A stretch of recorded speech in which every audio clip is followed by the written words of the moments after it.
Hey guys, Mr. Boss for the win here, and in today's GTA 5 video, we're going to be talking about some content that Rockstar decided to cut for whatever reason at the last minute and did not include in the Los Santos Summer Special update, which means that I believe there's a chance we could see it in a future update, whether that's the heist update that we see later this year or sometime in 2021. And the majority of the items have to do with specific vehicles that Rockstar have actually introduced, or at least variations of them that weren't included in this update. And we know this for a couple of reasons. The first reason is if you actually look at the way the vehicles are listed in the files, there's actually these mysterious gaps between some of the vehicles that are listed, which indicates that Rockstar, instead of just deleting them and then replacing it with another vehicle in its spot, just decided to leave that open and they didn't change it at all. So you can see like weird gaps. Like, for example, it might go 1, 2, 3, 5, and then it might go 6, 7, 8, and then 10, for example. Just shows you that there was something there, it was deleted, but whatever place it was in is still there. I know it's a little bit confusing, but that's how Rockstar have it set up in the files. And the other way we know is players have actually found out what some of those vehicles were supposed to be. And two pieces of the cut content seem to be variations of existing vehicles. The first is actually the Sea Sparrow, and the other one is the Cargo Bob. So in the files, it's called Sea Sparrow 2 and then Cargo Bob 5. So let's start with Sea Sparrow 2, since we only have one version of that in the game. So let's start with this new version of the Sea Sparrow, since there's only one other existing version of it, and that is the regular Sea Sparrow. It has a price of $1,815,000 on the Elitist travel site. And the Sea Sparrow is essentially an amphibious helicopter, or maybe amphibious is not the right word, but it can land on water as well as land. It's one of the more unique helicopters in the game, pretty quick, also a little bit awkward just because its landing devices are like flotation. So it is a little bit weird landing the vehicle itself. It doesn't have any weapon capabilities to it, so it kind of makes you wonder what Rockstar would do with a second version of this. You know, would they make it weaponized, which is something that Rockstar likes to do to vehicles? Would they give it more features once it's on the water? I don't even know how they would do that. I'm imagining some sort of like James Bond-esque transformation, kind of like how the Lotus transforms into a submarine. Now, it looks like whatever this vehicle is, Rockstar didn't leave anything in the files other than the name to give us an idea. There is no model or textures. There's only a reference to the directory name in the vehicle.meta. So you guys can definitely let me know in the comments down below what you think a second version of the Sea Sparrow would be like and how that would sort of function. And the next one is Cargo Bob 5. And there's a lot of variations of the Cargo Bob.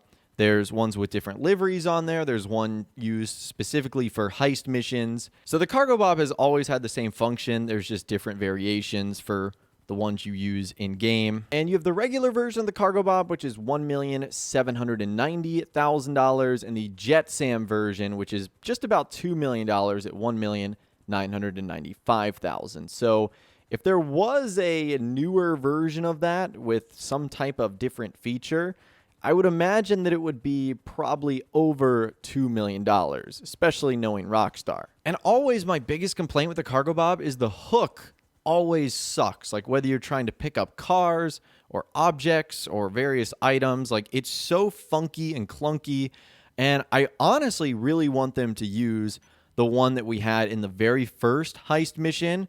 I think it was like the Fleeca job, where there was like that big magnet on the bottom. Like that would be so much more effective for picking up what most people use the Cargo Bob for, and that is cars and vehicles. I think that would be a much better version of the Cargo Bob. If Rockstar could get the physics down where it isn't super awkward to like hook on a vehicle, I think I would prefer that like way more than the little hook that takes like forever to lock onto vehicles and is super inconsistent, and the vehicles can end up falling off. It's just a nightmare. Now, just like the Sea Sparrow with the Cargo Bob, there was no model or textures in the files, only a name. So we don't know what Rockstar had plans for this vehicle. And also, just like the Sea Sparrow, you can let me know in the comments down below what you think is this version of the Cargo Bob. Do you think it's just like a respray, or it's a completely different vehicle altogether? And another thing Rockstar ended up cutting from this update was apparently more updates for the Yosemite Rancher. So we heard from a user, Rolsha2282, on the GTA forum site, who ended up saying 5 truck beds got cut from the new Yosemite. They are still left in the files and just commented out. So we can, with mods, just re-enable them again. So that's kind of weird. I wonder why Rockstar didn't include them. It kind of makes you wonder if they're going to be saved for the drip feed. Like, that would be so weird because Rockstar didn't have any drip feed cars. So are they going to like drip feed customization options? That seems like a weird thing to do. Or maybe these truck beds just got cut altogether. Rockstar said, we made enough of them. These 5 didn't make the list, and they just decided to leave them in the files for whatever reason. But the Yosemite Rancher, as if it couldn't get any more customization, there are 5 truck beds that we don't actually have access to and are just sort of floating around left in the files. Now, speaking of things left in the files, it looks like Rockstar over the next couple of weeks and months will be releasing a handful of new T-shirts. And these T-shirts are going to have some pretty cool designs on them from the various in-game brands that Rockstar has in-game.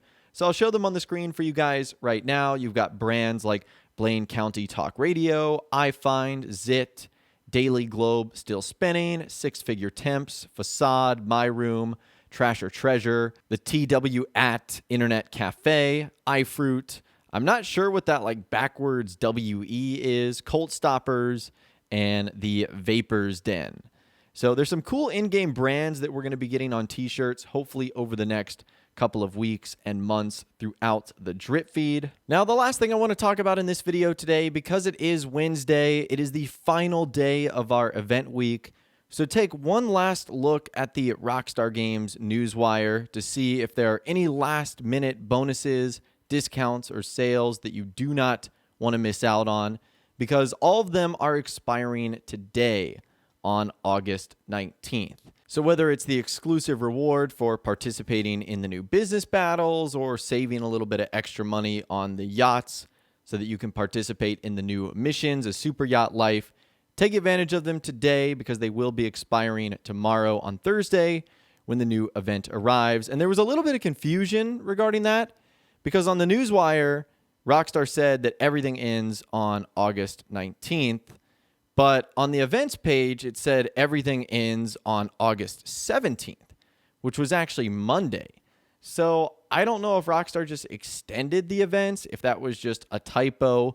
It just seems weird that the newswire page and the events are sort of conflicting each other. But anyways, that is all the information that I have got for you guys in this video today. Hopefully you did enjoy. I would love to hear from you guys in the comments down below.